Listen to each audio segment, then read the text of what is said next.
Hey you guys, welcome to Luna's Kitchen. I am Luna, and today we're making something super easy, very quick. We're making lemon pepper wings. Let's go.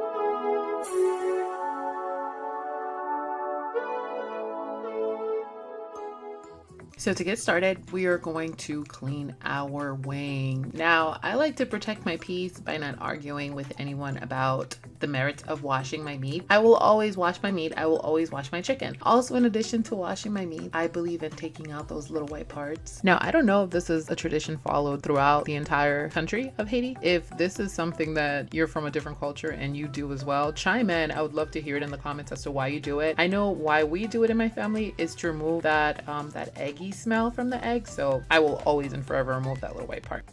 Next, I move on to my wings and I go ahead and marinate my chicken. And I have listed every single ingredient that I use in making this lemon pepper wings. Half of the seasoning I've listed goes towards the flour and the other half goes towards the chicken. Just kind of split it evenly, with the exception of the cayenne pepper.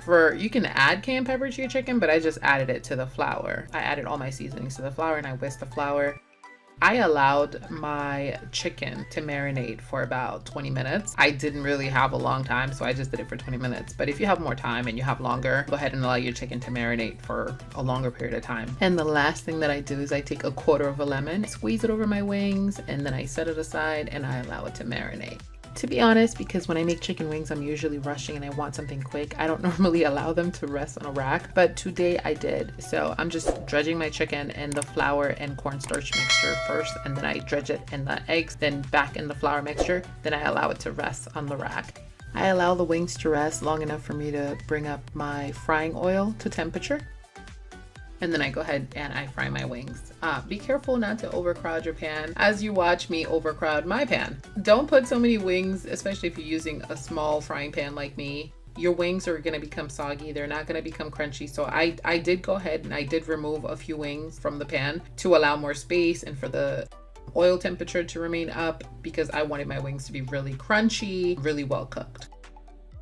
After my wings are done, I will set them aside and I'm going to create butter lemon pepper sauce. Now this next step is optional. You don't have to do it, but it's so worth it. So it's very easy. I just melt some butter, add a little bit of lemon pepper seasoning, a little bit of black pepper. You can also add a squeeze of lemon juice if you want. And then once everything is melted, I go ahead and I pour it over my wings. And then voila. I'm done, and that's it. And I ended up serving my lemon pepper wings with some carrots, with some baby carrots and some celeries. And I also had some homemade ranch dressing. That's another topic for another day. But everything came out so good, so delicious. I absolutely enjoyed. This was a quick and simple meal, lunch, snack, whatever you want to call it, idea. Reach out to me if you have any questions or comments and I will do my best to respond. Don't forget to like, comment, and subscribe. Thank you guys for watching. Until next time, bye.